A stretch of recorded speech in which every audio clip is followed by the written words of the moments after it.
Welcome back to the only podcast that's now 70% less peeps.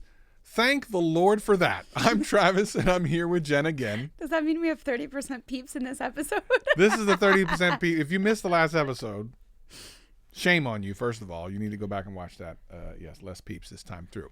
I'm Travis, and I'm here with Jen, and if you've never watched us before, you're welcome. Now's the time to start. This is definitely the time to start. We're here to help you grow your YouTube channels and answer your questions and have a secret candy podcast somewhere in between. Although I have something secret that's not candy, but it is something that we've talked about, but it's not candy for the end of this one. We have talked about it? We have talked about it. Oh, okay. I thought maybe you just tried to sneak. We've actually gotten a couple comments about it, but it's not candy. So I'll give that spoiler, but I'm not giving any other spoilers. I also want to say that the end. I noticed when we came up, that in the bag you had like some things. I thought I was getting my water, and Travis was snooping. There was syrup. What was that about? Snooping in my bag. All right, we'll get to that. Hearing. I think we'll get back to that later. I think I'm a little worried. Anyway, we have a lot to talk about today, and one of the things I do want to talk about is our Discord. And the reason I want to do that is because recently vidIQ kind of merged Discords, and we actually recorded an episode, which by the time you watch this, you would have already seen, where we got to talk to you, the listeners, and film. It was fun. So fun. It was so fun. And we're going to do it again. And again and again and again. We are. Because it was like great to actually talk. Like the emails and the texts are really fun, but to have a conversation, that was a treat. That was so much fun. And you can join it for free. It's vidIQ.com/Discord, and come check us out. Now, and if you're a member of one-on-one coaching, you have access to the special area. Yeah. Yes, there is a special area. There is a special area. There is. It's locked off unless you're in Boost or well, that's what I'm saying. Yeah. So if you're already a member, you have even more than you knew. But there's a section just for podcast listeners, which is free, so you can go to that and watch that for free. And someone was in there, Jerry was in there talking about his channel, and I answered him, and he answered since we've been recording. I kind of just wanted to answer here. I know it's probably like a week later after I'm answering one of the podcasts a week later. All right. Well, the Discord. Listen, it's all about the thought. It's a thought. It's a community in the Discord. That's the treat. Yes. So Jerry talks about how he said, I know the Boost talked about it before, but and it was a question on a podcast about sponsorship and secondary revenue. I know sponsors can help, or Patreon or something like that, but he feels certain niches, let's say cooking, are a bit harder for a sponsor. It's not like pots and pan brands would sponsor. What? And I'm like, why wouldn't they? Wait, right? Why? They absolutely literally would. Every single one, like Joshua Wiseman's video is like sponsored by cookware. So I kind of said that, and I talked about affiliate sales would be good too. And he says, because the way I think of it, you just go to the market and buy them. I might know one brand, they might sell things. That's kind of the reason of wondering, like, do you know, for example, a pot or brand, or do you walk into a random store and buy one? So in other words, when you go in a store, are you thinking of this brand? Well, if I saw Gordon Ramsay use it, heck yeah. Yeah. Like 100%. Like you make laundry content. I think the chances are small you would get a brand sponsor from Bosch or Whirlpool, for example, which are pretty big. Not saying it's impossible, but very unlikely. So I've been sponsored by laundry detergent, and I'm just a regular person. Everybody does laundry. That's what you're not thinking about. Everybody does laundry. It's not as everybody cooks. It's not as complicated as people think it is. Yeah, I think that he was thinking it really to the next level, and like that's the only type of sponsors you can have on your channel.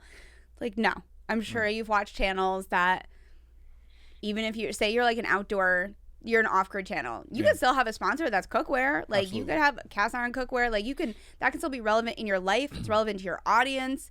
You can still have that laundry sponsor because people still gotta wash their clothes. You better wash your clothes.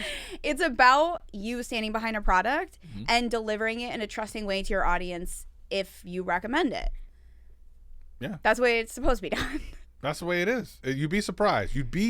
How many creators have AG1 sponsors, and it's like they're not nutritionists. They're not health gurus. Bro. Like that would be the logic. Well, it's like a little bit like saying all those gurus that like marriage counselors that have never been married, or kids experts that don't have kids. They're selling divorce attorneys. Like, what are they selling, Travis? I have zero idea. That's actually not a bad idea. I would love to be sponsored by a divorce attorney, because I'll tell you right now, I can get you divorced for sure. All right. Just click the link for Johnson. Click the link. If your partner's terrible, and you can't wait to get out of the house, you want to just listen to us. Click the link in the description below to 1-800-DIVORCE HER NOW. Okay.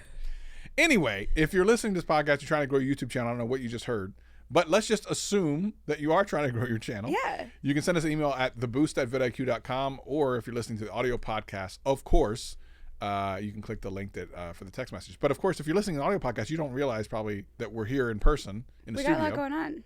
So you need to go to the YouTube channel and watch this episode. You probably want to go check it out. We're literally here live. So Jen now is going to read all of the emails. I know people love when Jen reads the emails. I am going to read. So this one is, let me just give a little. So this one's from Orlando, and he says, a couple of days ago, I found something interesting while exploring the internet. So did I. That's a solid hook. Not gonna lie. According to YouTube CEO, YouTube is not just a video platform, it's a new television. So this is what we've been chatting about. This was a really big, really hot topic from when we had our episode with Benji. Yes. And it carried over into Discord, and it's still so relevant now. So Orlando, we're here for this. This melds perfectly with my channel statistics. Incredible. I cater to the 45 plus crowd, which I don't think that there is a TV watching Age demographic. Group? To Yeah, my I don't know. knowledge, I haven't correlated the two, but I think he's just saying this is what his avatar is, his viewer avatar is. I don't know if there's, to my knowledge, I don't think we have like, oh, it's the, Gen Z. Yeah, like that's a good point. I don't think that we have, at least I don't know Not that yet. information. Yet. So this is his demographic, 45 plus crowd, 60.4% watch on TV. That's a lot. That's amazing. 70.7% of which are male and watch from the United States. Cool. This is, by the way, is exactly who I set out to attract. Which is Way to perfect. go, Orlando. Means you're a genius. Amazing. However, all this got me thinking, being the new television and going after the shorts market are two things that don't meld very well. I agree. This is interesting. Most TVs are 16:9 landscape and shorts are 9:16 portrait. What's more, shorts look terrible on widescreen TV. They do. Wait, have you watched shorts on Yes, TV before? and I immediately stopped. Okay, I've had shorts that do play on TV because they will play next, of course. I have something else we have to call out too. Uh-oh. Finally, shorts are well short and the TV crowd favors long content.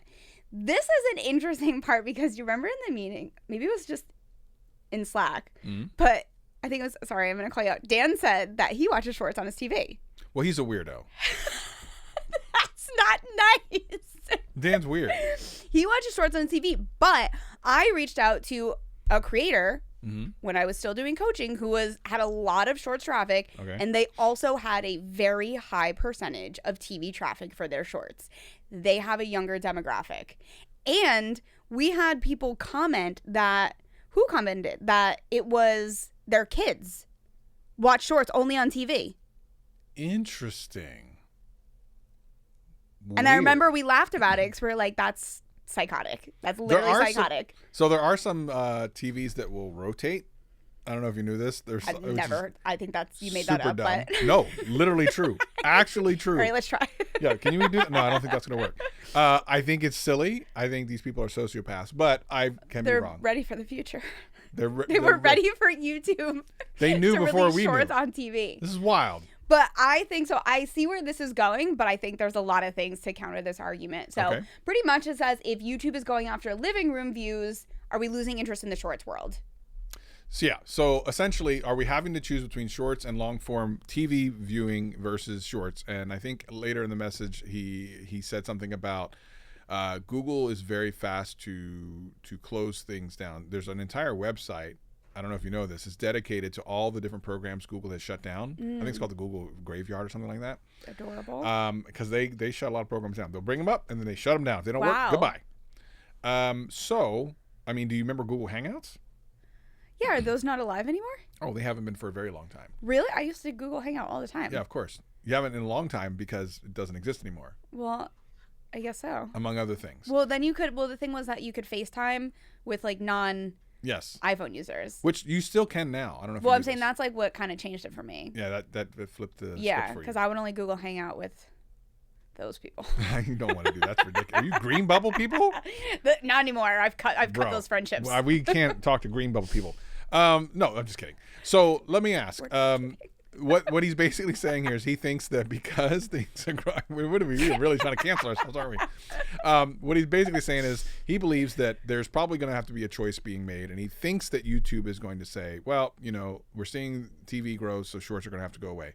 I think that that's a thinking that is not what YouTube is considering, because they want to be a platform for everybody. True. They've said this before. They want all the content right there. We want you to be able to upload vertical, horizontal, sideways, diagonal, whatever's next, right? I don't think that this means that all of a sudden shorts are going to go away. I don't think shorts are going away. For better or worse, I think they're here. I agree. People's attention spans are short now. They're much shorter. Yeah. Even mine, which is crazy. I hate that, by the way. Wow. It's happening. Like, what am I even talking about right now? Party. I forgot what was I talking about? Just welcome to the party to join the rest of us. Where am I? Okay. I think that what you're saying is true, though. And it's just looking at it from like one single type of channel, one single type of creator with one single type of audience. Mm-hmm. And maybe for Orlando, it doesn't make sense to do shorts. Right. Which is fine. Right. If that's not something that is going to work for the audience and it doesn't work for the channel, like there's no reason you have to make shorts. But there's going to be creators who aren't prioritizing TV views, whose niche and space doesn't necessarily allow for longer content like that. Like, there's not every space you can just push to hour-long content. Right. And it's just, when you do that, it's just going to be bad content. Yes. So I would say we're in a smaller percentage of people that can successfully make that transition to prioritize TV. Sure. Wow. And then we think of the rest of the world, they're still doing like regular YouTube. I'm still caught back in the people watching shorts on the television. That's, to me, this is where it's breaking my brain. And I think it's a young thing. Based off the information we've heard, I think it's a young thing. Mm-hmm. So for Orlando's, was it his 65 plus, 45 plus crowd? Mm-hmm. TV shorts probably not a thing. No. If you have a young audience, then maybe the shorts doesn't matter. Maybe they perfectly coincide together. Yeah, but I think one of the things we talked about was like, how do you shoot for a television, right? And it's one of the things that one of the things we talked about was the length of videos can be longer. Of course, shorts, that's not the case. The way you present needs to be something that makes sense for a television, right? Mm-hmm. I think all of these things still apply, but not as much for short. I think you just do shorts the way they are, I guess, right? Yeah. Would you shoot them any different? Because you still only get a max 3 minutes. Max. That's actually really interesting. I'd be curious to see the correlation between the length of the shorts. Are we talking like shorts, or are we talking like like Daisy long Dukes shorts? Are we talking the Daisy Dukes, or are we talking the jorts? That's what we got to get. The jorts versus Daisy Dukes, or what the video is. Which version is being watched on TV? Right. The Daisy Dukes. Or the mids. I'm Daisy Dukes all the time. So we got Daisy Dukes, we got jorts, we got mids. I think we have short longs, long longs. The mids, the Bermudas. We're gonna get canceled for sure now. So what were we talking about at this point? Secret fashion channel now. Now we have a secret fashion podcast. Yeah. So do you worry about it or do you not worry about it? This is always the big question. Yeah. Because there's a lot of things we tell you not to worry about because you have no control over them. You do kind of have control over this because it's your content. I feel like you just make good content based on the format that you want to make it in. You could shoehorn something into something else, but I feel like it would be disingenuous and people will see that. At that point, what's the point? And you're probably not enjoying it either, right? So easier to burn out, quicker to burn out, probably not as good content. Unless you have a team behind you. You have a big team and you're like, oh, we got to do all these things. Okay, fine, fair. But if you're just a creator starting out, like, just do your thing right now. Right? Do we think that this is the secret to growth on YouTube now? I feel like this is a big thing that was interpreted from the past conversations that we have. Like, is this the new hack? To do television type content? Yeah. Is that how people are taking these conversations and thinking, like, this is the way I'm going to get ahead. I'm going to grow my channel from the start. I'm going to be at the forefront of this trend. So in fairness, what we're shooting right now is basically for television. Yeah. The way we're doing this, our other podcasts and stuff, you could watch them and it'd be fine on television, but this is definitely more for a television type crowd. The way we're here, we're both here. We can say hi. We can We can high five, like all the cool things that we can't do normally, right? I was like, what if we just like fake high five? Like we're actually we're not there. actually here. We're green screen. We're not actually here. Then yeah, of course. Like I think we are doing the thing that we've been talking about, and we're trying to double down more into that. But not every piece of content, every niche needs that. Do you? Which ones are they? And I just think you look at who the trailblazers are in your niche, and you go, does that make sense? Like food channels make a lot of sense. Yeah. Right? Yeah. That make a lot of sense. And as a matter of fact, to be a really good food channel, you almost have to look like a freaking television show now. Have you seen some of those bigger channels? They're really high quality. The studios are crazy. And the kitchens are amazing. Like it's ridiculous. Yeah.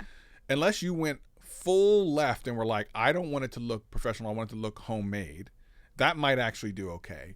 But then again, it might not. I think that's an intentional approach, though, where you're trying to stand out and you're trying to be like, no, I'm just cooking from like my house. Right. Like this is just low budget. I'm just like cooking good stuff. But then will you really?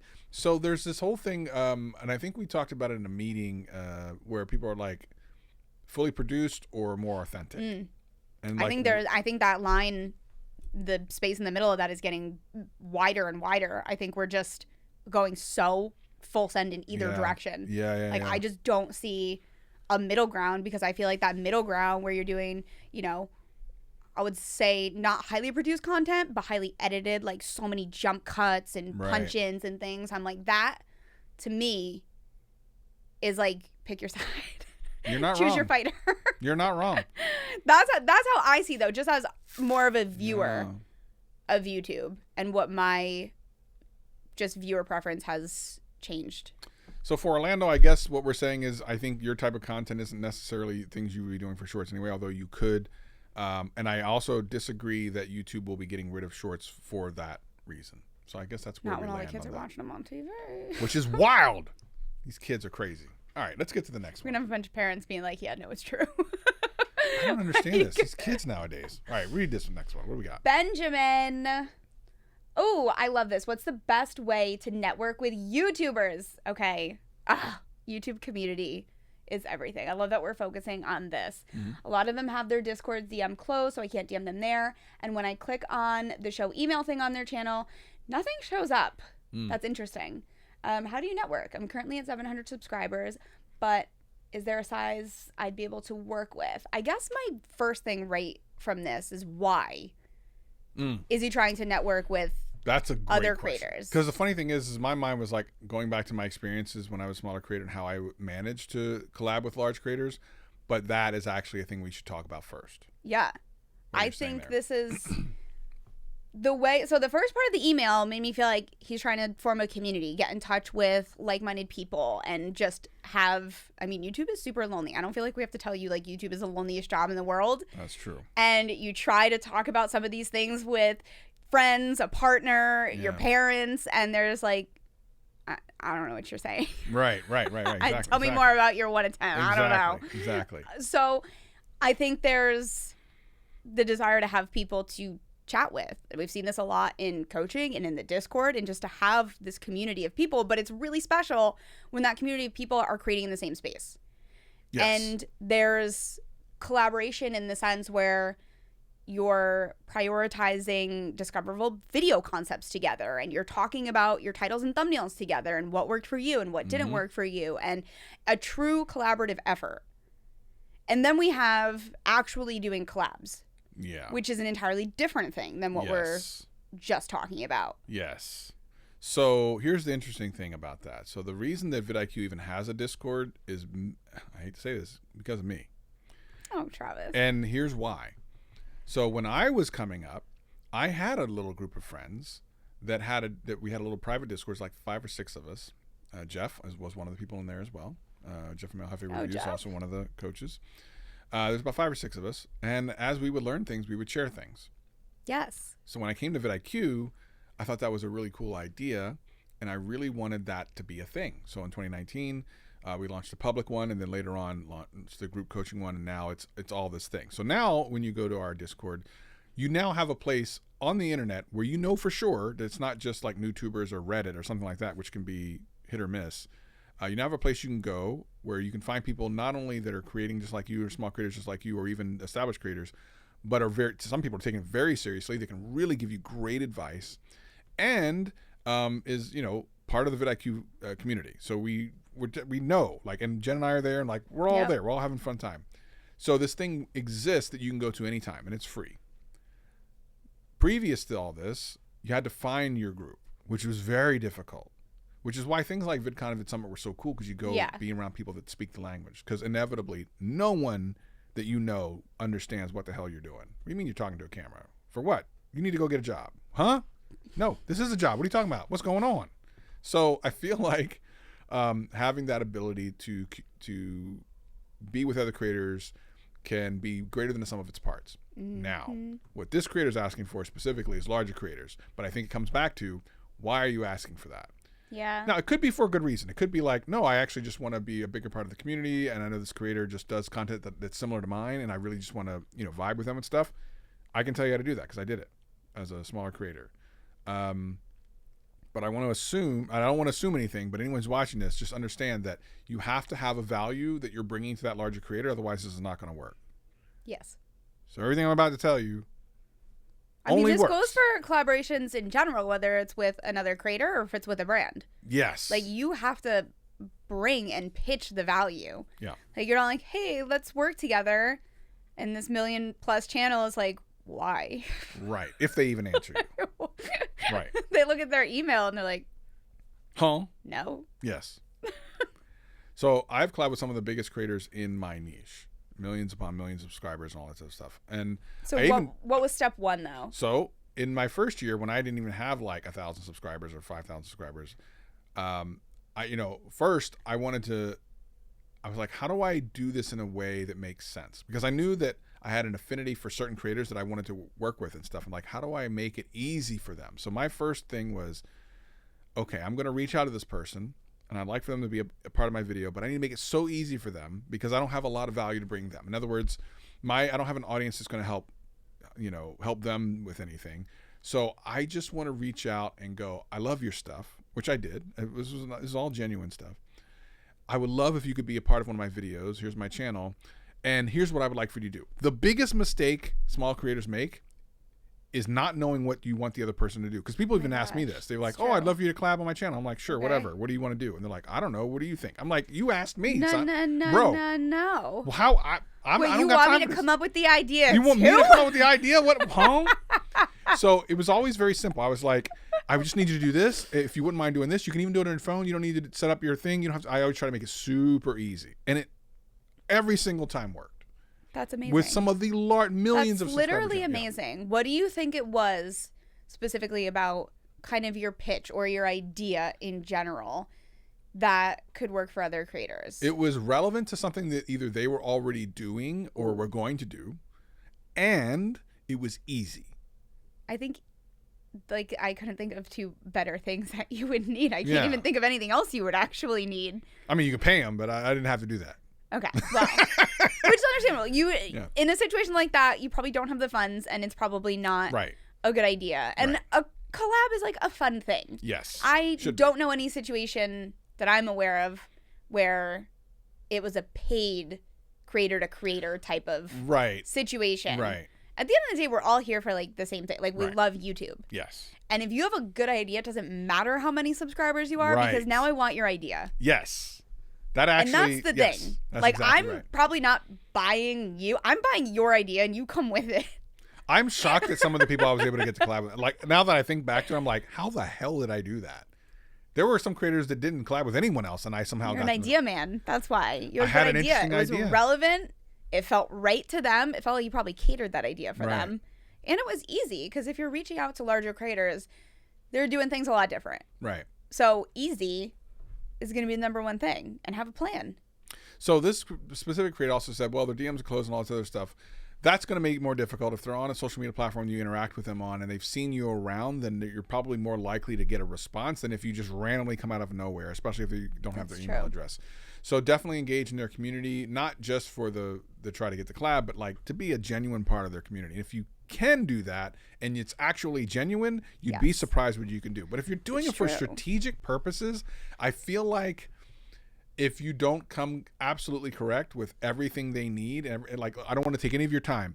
Just, can you please record this? It's for this video idea. I'm going to put it out this date. I would love to have you be a part of it. That works a lot more than you might think. That's pretty cool. I like that advice. Yeah. As far as getting in touch, I completely agree. Show up in the comments. Yep.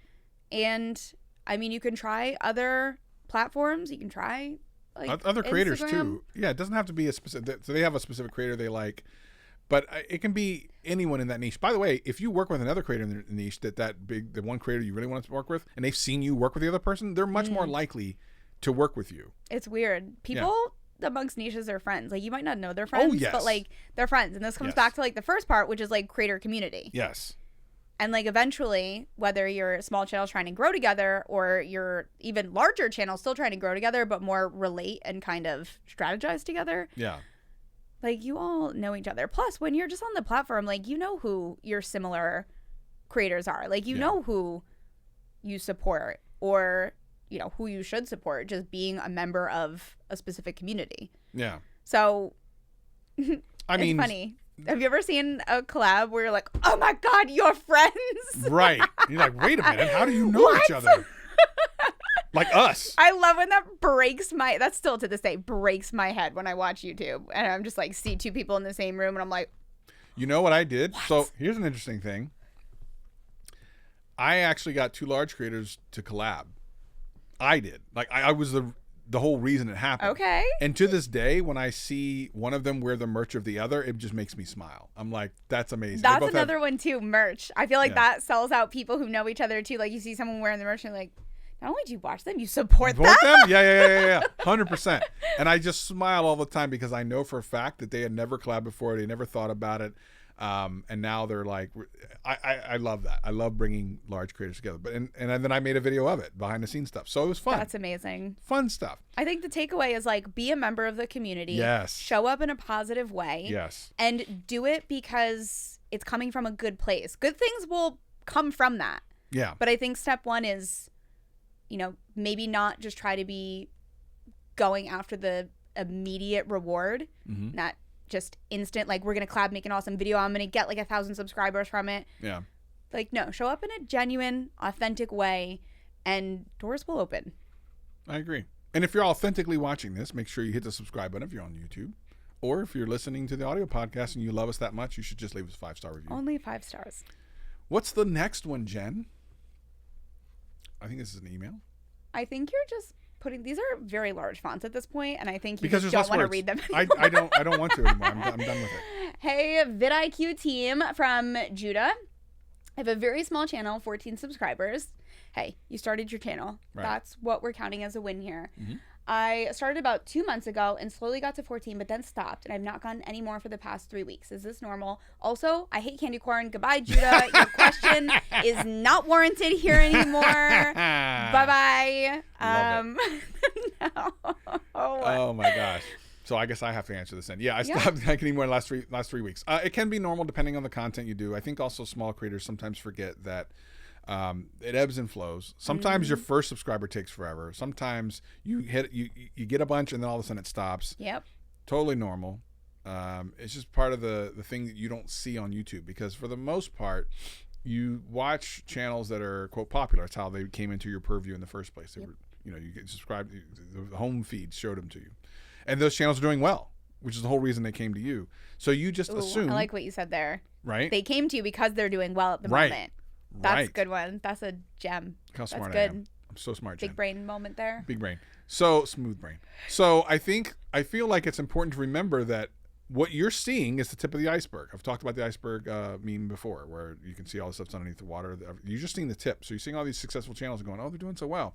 What you don't see is the millions upon millions of channels that aren't doing great, that aren't killing it, like, and crushing it like that. It's true though, because they're not surfaced to you. They're because doing they're not great. right. You just don't realize they exist, and you're one of them. Yeah, you're just one of the many very normal average channels. Yeah, yes, absolutely normal experience. Yeah. Does that mean it's always going to be that way? No. If you continue at it, put out good content, you'd be surprised. Yeah, you'd be surprised. But there are people who have thousands of videos that are at a subscribe base that you would think they should be bigger, but there's reasons behind that typically. We even see those from time to time. You see like an awesome video and you're just like, why aren't they bigger? Yeah, right? yeah, Or maybe you're someone who's left one of those comments before that's like, you deserve 100,000 subscribers. I like, love that. what? I can't wait to see when you finally take off. I love those comments. Those are like the sweetest comments ever. They're very sweet, yeah. But it is totally normal. And the crawl can feel very slow in the beginning, but you have nothing else to compare it to.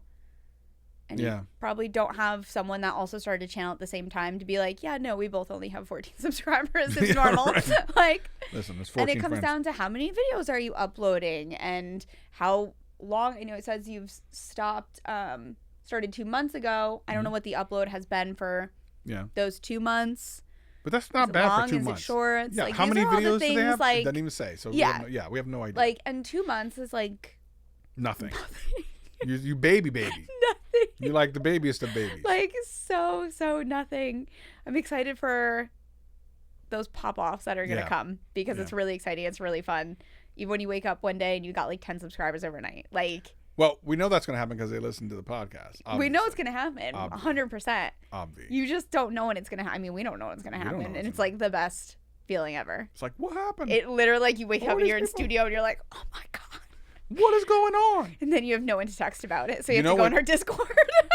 Yeah, no, go to our Discord and there's a brag about it channel in there. You can literally leave your brag about moments. Here's the other thing. Sometimes people pop off and they don't know what to do with it. You and I looked at a couple different channels. We haven't talked about this on the podcast specifically, but we looked at a couple channels that popped off with a specific title and thumbnail style. Mm-hmm. One channel knew how to double down on it because the rest of the channel made sense. And then there was another person who literally they weren't expecting it because what they did was they took the idea from a video they saw that popped off.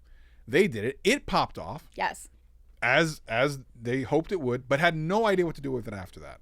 And now their views are back to nothing. This is a very relevant conversation because when I was coaching, this very specific video that you're talking about was a very hot take for people to send me. Everyone was sending me this video and they were like, I want this to happen to me. Yes.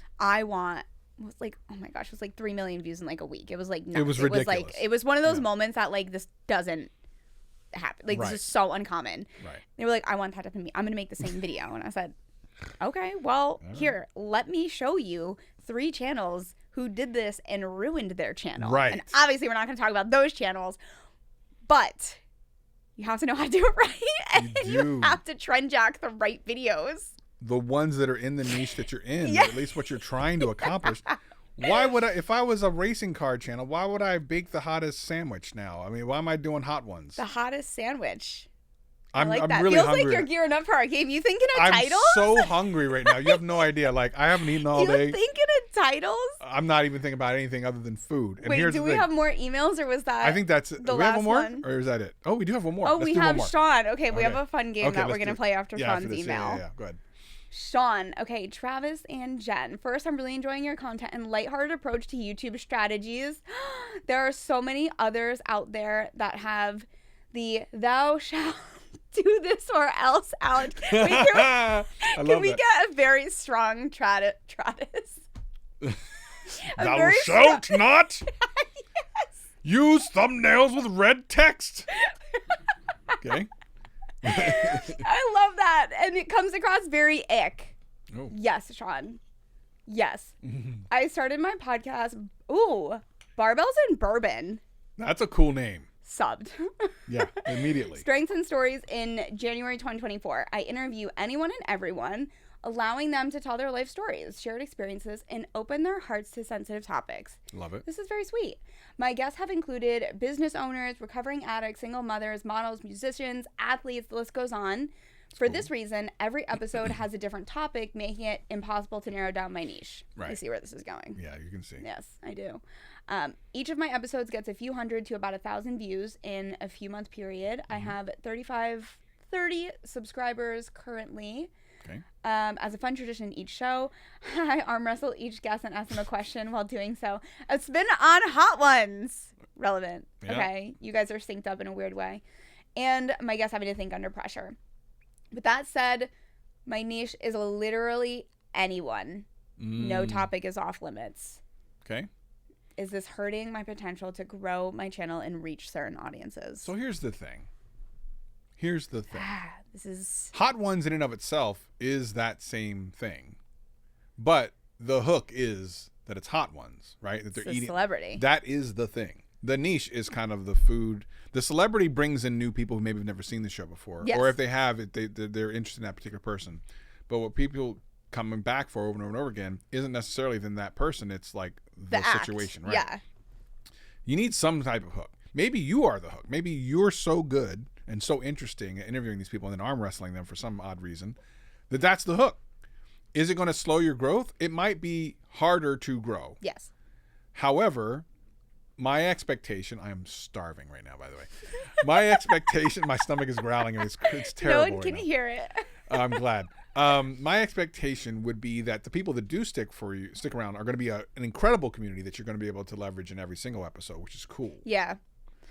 You're building a channel a different way. Oftentimes I've had this conversation with creators where they want to upload something on their channel that makes absolutely no sense. Sure. Go ahead. Nobody's stopping you. That's true. There are people who have channels for that exactly. Like how you're describing your podcast. It's a creative just experiment. Yeah. You want to talk about what you want to talk about, with who you want to talk about, and do what you want to do. And we're here on YouTube for that creativity too. Every single channel doesn't have to have like a really defined target audience and a set growth strategy and having, you know, your content buckets in line and maximizing discoverability. Like you can totally just make whatever you want. And when you get views and you get subscribers, they're like far exceed the other type, but they're truly there for what you're doing. Right. And it's going to come slower and it's going to take more time. But there's no rule that says you have to maximize growth in every single way you possibly can. Like you just chill and do creative stuff. Right. There's the 2 for 1 for you, or 2 for them, 1 for you idea, which is like you make 2 videos for the audience and 1 for yourself. Keep you from burning out. Yeah. Like there's no rules here. If the goal though is to grow the channel faster, like Travis said, you gotta have something. There has to be some reoccurring theme, a variable that is just people know what you're gonna do. Absolutely. And they have to know what they're coming back for. Yeah. Maybe it is an arm wrestling segment. Who knows? I feel like I need to arm wrestle you now, but I'm not going to. I don't know where we would arm wrestle. I have zero idea. Sir, you're hungry and weak though. I am very weak right now. And you know, I keep thinking about, so when we came in, down the street from this place is a place called, it's like burger and seafood. And we talked about this walking. I'm like, anytime you have 2 wildly different foods, that restaurant doesn't do either one of them very well. Like it's impossible. We're both amazing. Because like you'll see like a teriyaki place with like steak. And I'm like, how do you know it's not a seafood burger? This is not the underwater with SpongeBob SquarePants. We're salmon cakes or something. You're just trying to make me throw up here and now, aren't you? You just really want it to happen here on camera. Like we've made crab cakes and we put them on burger. That is a Krabby Patty. That's SpongeBob and Wendy's. Is that actually a Krabby Patty? Kind of, but did you ever have the Krabby? Is there a defined recipe for a Krabby Patty? There is. And here's the funny thing. So Wendy's did a special a couple months back where they were selling Krabby Patties.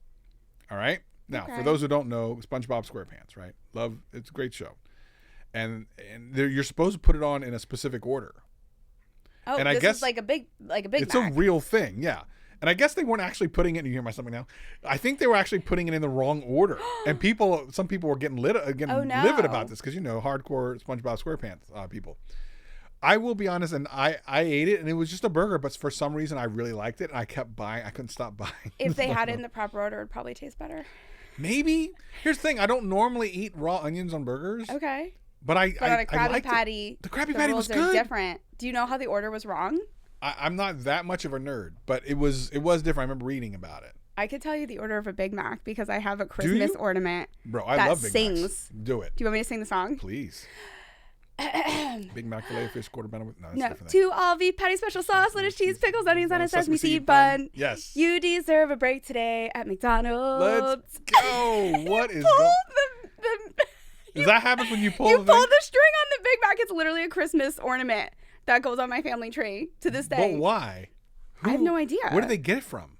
I literally couldn't tell you. This has been like in my family forever. And everybody knows the words like never forget. Okay, so you may not remember this because I hope you were born by then because it makes me feel real old. But many a year ago, McDonald's had a Oh, now I'm really going to date myself here. I just realized. How are you aging yourself? I'm What in is the middle it? of saying this, What and I'm is like, it? holy crap. When you would buy a sandwich, they were giving away like $1 million.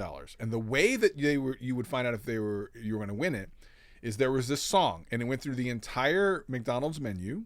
If the song completed, that was the thing. That's how you knew you won. The song was a record, but it wasn't a real record. It was like on a plastic thing that they gave you with your meal, and you had to put it on a record player and listen to it. And if they sang the song all the way through, you won like $1 million. But always it would end like they'd get halfway through. I can't even tell you how much McDonald's I would buy. I literally, I had all those went things. hard in Monopoly when that was a thing. Oh my god! Oh my god! I'm competitive though. Like I can't like. Monopoly ruins lives. We know this. That's it true. ruins families. I'm very competitive for Monopoly in general. Like, bro, Monopoly's terrible. And you want to take it to McDonald's? Like, I will destroy. Monopoly is a hate crime. I win Monopoly, so what's there to be mad about? I would we would never be friends. I think we would stop being friends. It's funny because I can't play any other game though. Like any other game, I'm your worst nightmare person. Where like, Jen, it's your turn. Oh my god, where's Jen? It's her turn. Like I'm that person, but like Monopoly, you're on it. I'm locked in. Well, speaking of which, why don't we play a quick game? We have a couple minutes. Let's do a couple rounds. All right. Do we want the bell? Yes, just because randomly. Here, give me the bell. Let me be in charge of You the bell. you be the bell. Because you know that's going to go well. Well, I feel like I need to hit the bell. So here we have random words from a card game. Mm-hmm. And where did the card game come from, Jen? I borrowed it. You borrowed it from where? Borrowed it from my hotel room. Okay, all right. Just checking. I will return it. Which is going to be an odd situation because you can't get back in your room. You've already checked out. I'm going to just bring it to the front desk and be like, oh my gosh, I found this outside. Hey, that's fair. Does anyone want it? Does anyone want it? Yes. Okay, so these are just random words, and we're going to see who can come up with the better YouTube title using the random drawn word. Okay. Do you want to pick first? What are you, a magician now? What's going on? I'm really allowing you to. So are we going to ding when we have it? This is so funny. Or just who's the better? So you already cheated. I already looked at it. So how are we doing cheated. this? Well, take a look at it. Look at the wording. I think it's funny because we were talking about this before. It's burrito. Okay, burrito. We'll do a test one. Yeah, burrito. So what would your title be? 6 amazing ways to cook a burrito in under 5 minutes. Okay. All right. What would yours be? I made a burrito 2 times the size of Chipotle. Here's how. You might have won that one. Okay. Ooh, you won that one. Okay. I'll give you that point. All right. What's the next one? You were crushing them before in the test. I was, but I'm so hungry I can barely think straight. But okay. All right. Diaper. Diaper. Okay, go first. Go first. You got to think. We don't have no time to think. I stopped using these diapers for this reason. Impossible to beat that. I can't. There's no way I can beat that. You stopped using these diapers for this reason? I don't know who was wearing the diapers when I stopped using them. I literally cannot beat that. And I think I'm pretty funny. I cannot beat that. Now. How? I don't know. The hard thing about this, like, you have to come up with the title so fast. Damn. Hair. This is how I lost all my hair. I mean, that's easy, right? You're not beating that. All right. That's an easy one. What's the next one? You're delirious. Oh my gosh. Chicken. How this chicken lost its hair. Oh, okay. That's a callback. Have you seen those hairy chickens? No, that's a story structure and a half, though. Those are some hairy chickens. You've seen the exotic chickens with like all that's fur. No. Not fur. It's still feathers, but it looks like hair. I was gonna say raising chickens in my backyard for the first time.